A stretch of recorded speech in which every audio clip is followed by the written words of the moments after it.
Sinibingelele kwiNduzuma TV kanti igama lami ke uMC Nkomosi bathi uNhlanhla bathi uthole bathi nhlini emhlophe ngaba mnyama ngabe yavelaphi siseThekwini eGagasini la umfowethu ngempela ke engasho ukuthi ke ebekhuphula umsebenzi wakhe noma elauncha umsebenzi wakhe uNavigate uyazi ukuthi ke kumenye amanye amaciko kule intokazi lana eyifikile endimeni kaMaskandi eyisencane kakhulu elidlala iqhaza elihamba phambili kakhulu sithandwa abantu kodwa ke ngeke ngiyichaze mina ngizoyinika lona ithuba zichaze zona ukuthi ngampela njengoba seyifikile endimeni yini esingayilindela kuzona dadewethu umntakama kunjani Ngiyaphila njani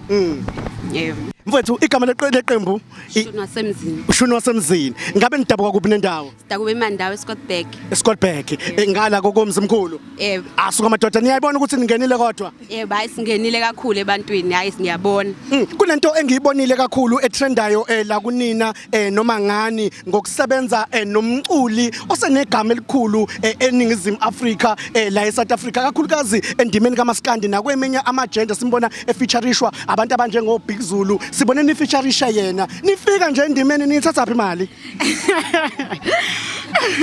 cha imali yabo akuyona into ekhona bo but nje babona umsebenzi wethu base babona ukuthi hayi nathi bangakwazi ukuthi bashaya ama feature nathi kanti ke sikhuluma ngomzukulu okuyibona okuyena othe cha ngeke ngiyayisondeza kulezi ingane nali zitshengisa elikhulu italente noma isasasa eyitshengisa ukuthi cha nona zona ziyimisele mhlambe kubantu abangangani abaseza ngemumva abayizintombi ngiyangithembisa ukuthi nizintombi yebo nigcwele nje mpu yebo asuka amadoda kabantu ke abanjengani mabengena kule industry ningathini kubona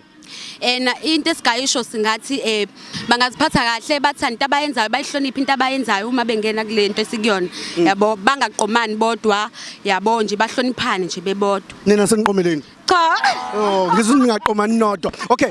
nansi indaba ngiyayithanda le oyishoyo ukuthi abaqaphele kakhulu mabefika kule industry okungenzeka ukuthi ukhohliseke nje ukhohlisa umfana kanti nje kuzokuphendeka kusheshe kuphele lento yokucelebrate iyashesha ukuphela ngenxa ukuthi mhlambe na ukuyiphatha kwakhe usungayiphethe kahle okay siyawabona amaqwabe twins siyawazi izintombi ngoba phela masikhuluma ngeintombi fanele sibugqaje umntombi sigqugquzela nabanye abayizintombi ukuthi awungeke nami kade ngalibamba iqhaza hayi ukuthi kuye uhlamba umuntu ongasayona intombi lapha anginyusa italente lami siyayibona amaqwabe twins ayibona siwabona ephezulu kakhulu nina niyayibona nani nifana nawo ngelinye ilanga yebo hayi sayibona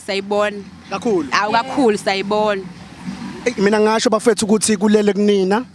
konke kulele kunina ngiyaninyala ke manje angisani interview konke kulele kunina konke nje ngasho ukuthi kuphethwe yinina ngezandla nangu Navigate unibizile namhlanje banijabulele kakhulu abantu nizizwa ninjani ngalokho si happy kakhulu yabo si happy nje ngalendlela exakile bese ngayitshela ukuthi abantu basithanda kangaka yabo siyazi ukuthi basithanda kodwa besingazi ukuthi itheku lonke likhala ngathi hayi besingazi kodwa noma yogathi ukhala ngani okay bafethu sibonge kakhulu intokazi lezi ayingenile ngempela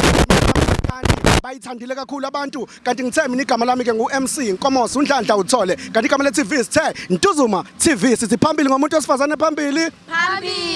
sithi abantu abasiqhaze ngobuntombi abayiqhaje abayiqhaje siyabonga sini